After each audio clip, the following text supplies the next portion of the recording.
नमस्कार, बहुत बहुत स्वागत है आपका इलेवन क्लासेस में। हम लोग भारतीय राज्य व्यवस्था विषय को पढ़ रहे हैं। भारतीय राज्य व्यवस्था विषय में हम राज्य की कार्यपालिका को लेकर चल रहे हैं। राज्य की कार्यपालिका में हमने राज्यपाल को पढ़ा, राज्यपाल से संबंधित सभी विषयों तथ्यों को जो परीक्षा उपयोगी हैं उनको देखा। उसके बाद मुख्यमंत्री की बात की गई, उसके बाद मंत्रियों की बात की गई कि कैसे नियुक्ति होती है, वेतन भत्ते क्या है, उनका अधिकार क्या है, मंत्रियों के प्रकार क्या है, आदि आदि विषयों पर विस्तृत कक्षाएं और चीज़ों को पढ़ा जा चुका है। उसके बाद हम लोग पढ़े महाधिवक्ता के बारे में। आज हम लोग बात करेंगे महाधिवक्ता क्या होता है। महाधिवक्ता की स्थिति वही होती है जो संघ में, केंद्र में महान्यायवादी की होती है। ठीक, उसको अगर उसका तुलनात्मक अध्ययन किया जाए महान्यायवादी और महाधिवक्ता की, तो बात एक ही है। हम महाधिवक्ता की आज बात करेंगे। महाधिवक्ता के बारे में हमारे संविधान के अनुच्छेद 165 में बात की गई है। उसमें ये कहा गया है कि राज्य में महाधिवक्ता की नियुक्ति राज्यपाल के द्वारा की जाएगी। ठीक, योग्यता क्या होनी चाहिए महाधिवक्ता की? तो महाधिवक्ता की योग्यता के बारे में बताया गया है कि उच्च न्यायालय के न्यायाधीश बनने की जो योग्यता होती है वही योग्यता महाधिवक्ता, राज्य के महाधिवक्ता बनने की होती है। वेतन भत्ते कितने होते हैं? तो राज्य विधानमंडल के, जिस राज्य में वो महाधिवक्ता है उस राज्य के विधानमंडल के सदस्यों का जो जो वेतन भत्ता और अधिकार होता है वही हमारे महाधिवक्ता का भी अधिकार और वेतन भत्ता मिलता है। उसके बाद महाधिवक्ता होता कौन है? महाधिवक्ता राज्य का प्रथम विधि अधिकारी होता है। ये कई बार प्रश्न पूछा गया है। केंद्र का प्रथम विधि अधिकारी कौन है? महान्यायवादी। अगर पूछा जाएगा कि भारत का प्रथम विधि अधिकारी कौन है, भारत का, तो हम बात करेंगे महान्यायवादी की। लेकिन अगर पूछेगा कि राज्य का प्रथम विधि अधिकारी कौन है, तो राज्य का प्रथम विधि अधिकारी महाधिवक्ता होता है। अब प्रश्न ये पूछा जाता है कि महाधिवक्ता का चयन होता है, मनोनयन होता है, चुनाव होता है, परीक्षा के थ्रू आता है, कैसे आता है? तो नहीं, कि नियुक्ति होती है। तो महाधिवक्ता की नियुक्ति राज्यपाल के द्वारा होती है। अब प्रश्न ये पूछा जाता है कि इनका कार्यकाल क्या होता है? तो महाधिवक्ता का कोई कार्यकाल निश्चित नहीं किया गया है। दो कंडीशन में वो अपना पद त्याग कर सकते हैं। एक तो अपनी इच्छा के अनुसार अपना पद त्याग कर सकते हैं, और दूसरा ऐसी हम लोगों की स्थापित परंपरा रही है, चूँकि महाधिवक्ता की नियुक्ति उस राज्य में जो वर्तमान सरकार चल रही है उसकी संस्तुति पे राज्यपाल द्वारा की जाती है।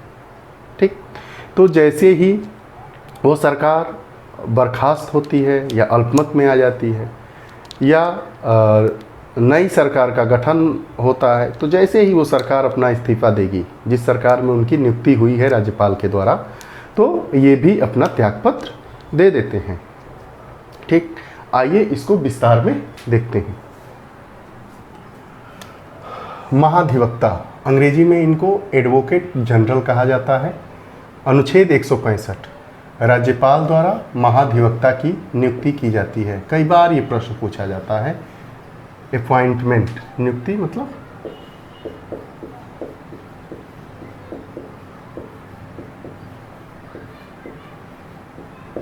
अपॉइंटमेंट।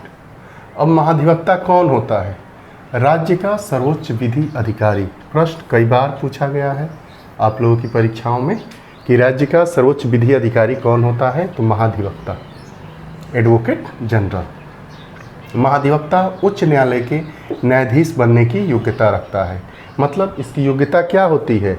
वही योग्यता होती है जो उच्च न्यायालय के न्यायाधीश बनने की योग्यता होती है। उत्तरदायित्व तो क्या है? ये काम क्या करते हैं? तो राज्य सरकार को विधि संबंधी विषयों पर सलाह देना जो राज्यपाल को सौंपे गए हैं। राज्यपाल को जो कार्य सौंपे गए हैं, ठीक है, उसमें विधि संबंधी सलाह कौन देता है? महाधिवक्ता देते हैं। राज्य के महाधिवक्ता को उस राज्य की विधानसभा तथा यदि विधान परिषद है तो दोनों सदनों में बोलने की व कार्रवाई में भाग लेने का अधिकार है। परंतु मत देने का अधिकार नहीं है। देखिए, महान्यायवादी के बारे में हम लोग देखें तो महान्यायवादी के बारे में भी ये कहा गया था कि जो लोकसभा और राज्यसभा दोनों सदनों की कार्रवाइयों में भाग भी ले सकते हैं, बोल भी सकते हैं, लेकिन उन्हें मत देने का अधिकार नहीं है।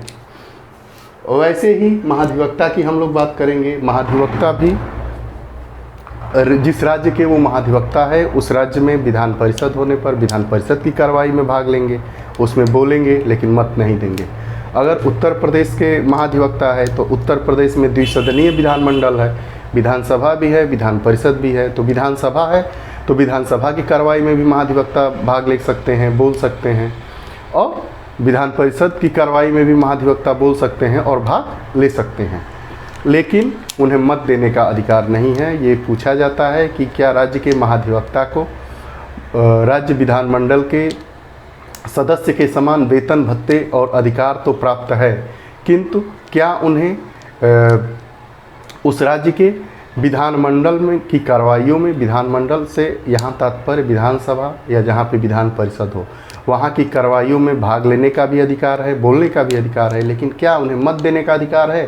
तो जी नहीं। महाधिवक्ता को राज्य के द्विसदनीय होने की स्थिति में दोनों सदनों में बोलने का अधिकार है, मत देने का अधिकार नहीं है। ये हुआ। उसके बाद महाधिवक्ता को वो सभी अधिकार, वेतन तथा भत्ते दिए जाते हैं जो उस विधानमंडल के किसी सदस्य को मिलते हैं। ठीक, ये बात रही महाधिवक्ता की। बहुत छोटा विषय था, जो महत्वपूर्ण चीज़ें पूछी जाती है इससे संबंधित उनको इसमें बताया गया है। कुछ हम लोग जो कार्यपालिका पढ़े हैं उसमें बार बार पूछे जाते हैं प्रश्न कि निम्नलिखित में से किसकी नियुक्ति होती है। नियुक्ति मतलब अपॉइंटमेंट, इसको अंग्रेजी में कभी कभी अपॉइंटमेंट ऐसे भी लिख देता है।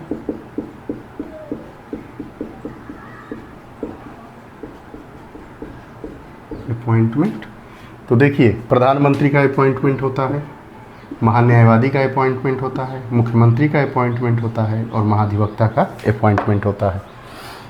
प्रधानमंत्री की नियुक्ति राष्ट्रपति के द्वारा की जाती है, महान्यायवादी की नियुक्ति भी राष्ट्रपति के द्वारा की जाती है, मुख्यमंत्री की नियुक्ति उस राज्य के राज्यपाल के द्वारा की जाती है और महाधिवक्ता की नियुक्ति उस राज्य के राज्यपाल द्वारा की जाती है। ठीक, मंत्रियों की नियुक्ति भी, चाहे वो केंद्र के मंत्री हो तो केंद्र के मंत्रियों की नियुक्ति भी प्रधानमंत्री की संस्तुति पर राष्ट्रपति द्वारा की जाती है, और राज्य में मंत्रियों की नियुक्ति मुख्यमंत्री की संस्तुति पर राज्यपाल के द्वारा की जाती है। ठीक, आइए इसको एक बार और देखते हैं। अनुच्छेद 165 में राज्यपाल द्वारा महाधिवक्ता की नियुक्ति की जाती है। महाधिवक्ता राज्य का सर्वोच्च विधि अधिकारी होता है। महाधिवक्ता उच्च न्यायालय के न्यायाधीश बनने की योग्यता रखता है। इनका उत्तरदायित्व क्या है? राज्य सरकार को विधि संबंधी विषयों पर सलाह देते हैं जो राज्यपाल को सौंपे गए हैं। राज्य के महाधिवक्ता को उस राज्य की विधानसभा तथा यदि विधान परिषद है तो दोनों सदनों में बोलने व कार्रवाई में भाग लेने का अधिकार है, परंतु मत देने का अधिकार नहीं है। महाधिवक्ता को वो सभी अधिकार, वेतन तथा भत्ते दिए जाते हैं जो उस विधानमंडल के किसी सदस्य को मिलते हैं। महत्वपूर्ण क्या है? नियुक्ति किसकी होती है? प्रधानमंत्री की नियुक्ति राष्ट्रपति द्वारा होती है, महान्यायवादी की नियुक्ति भी राष्ट्रपति द्वारा होती है, मुख्यमंत्री की नियुक्ति उस राज्य के राज्यपाल द्वारा होती है, महाधिवक्ता की नियुक्ति उस राज्य के राज्यपाल द्वारा होती है। हम लोग संघ की कार्यपालिका के बारे में पढ़े, राज्य की कार्यपालिका के बारे में पढ़े। अब हम लोग अगली अपनी कक्षा जो लेंगे वो विधायिका से लेंगे। विधायिका जिसे अंग्रेजी में लेजिस्लेटिव कहा जाता है। लेजिस्लेटिव में दो तरीके से उसको रूपांतरित करके पढ़ा जाएगा, एक संघ की विधायिका और एक राज्य की विधायिका। संघ की विधायिका में हम लोग बात करेंगे लोकसभा, राज्यसभा की, संसद की बात करेंगे। राष्ट्रपति के बारे में हम लोग पढ़ चुके हैं, तो उसमें हम लोग पढ़ेंगे लोकसभा, राज्यसभा। लोकसभा के क्या अधिकार हैं, राज्यसभा के क्या अधिकार है, राज्यसभा के किन किन विषयों पर लोकसभा से ज़्यादा अधिकार है, किन किन विषयों पर लोकसभा से कम अधिकार है, इनका तुलनात्मक अध्ययन करेंगे। लोकसभा में कौन कौन से पदाधिकारी होते हैं, उनका निर्वाचन कैसे होता है, कैसे चुने जाते हैं, कितनी लोकसभाएं अभी तक गठित हो चुकी हैं, कौन कौन सदस्य रहे, पहली महिला लोकसभा अध्यक्ष कौन रही, आदि आदि महत्वपूर्ण विषयों को पढ़ेंगे। उन पे हम लोग एक विस्तृत उत्तर भी लिखेंगे, क्योंकि ये जो हमारा अगला विषय होगा विधायिका, वो काफ़ी महत्वपूर्ण विषय है परीक्षा की भी दृष्टि से और एक अपनी सामान्य समझ विकसित करने की दृष्टि से। उसके बाद हम लोग जब राज्य की विधायिका के बारे में बात करेंगे तो वहाँ विधानसभा और विधान परिषद की बात करेंगे, कहाँ कहाँ पे किस किस राज्यों में विधानसभा है, कहाँ पे विधान परिषद है, उनका स्ट्रक्चर क्या है, कैसे कैसे क्या क्या प्रावधान हमारे संविधान में प्रावधानित किया गया है। आप लोगों से एक निवेदन है कि हमारी वीडियोस को ज़्यादा से ज़्यादा उन गंभीर छात्रों तक पहुंचाने और शेयर करने का कष्ट करें जो परीक्षा को लेकर या अपने भविष्य को लेकर बहुत ज़्यादा कार्यशील रहते हैं, लक्ष्य पाने के लिए प्रयत्नशील रहते हैं। हमारे YouTube चैनल एल्विन क्लासेस पर जाएंगे तो प्लेलिस्ट में आपको एनवायरनमेंट की समसामयिक दृष्टि नाम से हमारी जो सीरीज आ रही है, परीक्षा की दृष्टि से अत्यंत ही महत्वपूर्ण है, जो परीक्षाएं होने वाली हैं। उसके बाद आप देखेंगे जो परीक्षाएं होने वाली हैं उसके बारे में दिया जाता है। अभी उत्तर प्रदेश लोक सेवा आयोग द्वारा आयोजित होने वाली जो PCS की परीक्षा है उसके बारे में कुछ ऐसे विषयों को लिया जाएगा जो परीक्षा में बार बार पूछे जाते हैं, और उन सभी अगर विषयों को मिला दिया जाए तो जो सामान्य अध्ययन के प्रश्न पत्र में 150 प्रश्न आते हैं उसमें 50 प्रश्नों को 40 प्रश्नों को निकाल दीजिए, क्योंकि वो 40 प्रश्न उत्तर प्रदेश विशेष, समसामयिक, जनसंख्या, आर्थिकी आदि से होते हैं, और बाकी जो 110 प्रश्न हो गए, 110 प्रश्नों में जो हमारी जो श्रृंखला चलाई जाएगी, जो विशेष विषय होंगे हर विषयों के, चाहे वो अर्थशास्त्र के हो, राज्य व्यवस्था से हो, इतिहास से हो, भूगोल से हो, विज्ञान से हो, साइंस टेक से हो, पर्यावरण से हो, उन सभी विषयों को एक साथ उसको ग्रुप में रख के और बारी बारी से उसका अध्ययन किया जाएगा। उसमें से PCS में कम से कम 60 से 70 प्रश्न आते हैं जो हमारी सफलता में साधक सिद्ध होंगे। आप हमारे साथ बने रहें। आप लोग अपने जो कमेंट्स हैं वो कमेंट बॉक्स में लिख कर दें, उनके अनुसार हम अपनी कक्षाओं को और बेहतर बनाएंगे। आप लोगों को बहुत बहुत धन्यवाद। उज्जवल भविष्य की ढेर सारी शुभकामनाओं के साथ नमस्कार।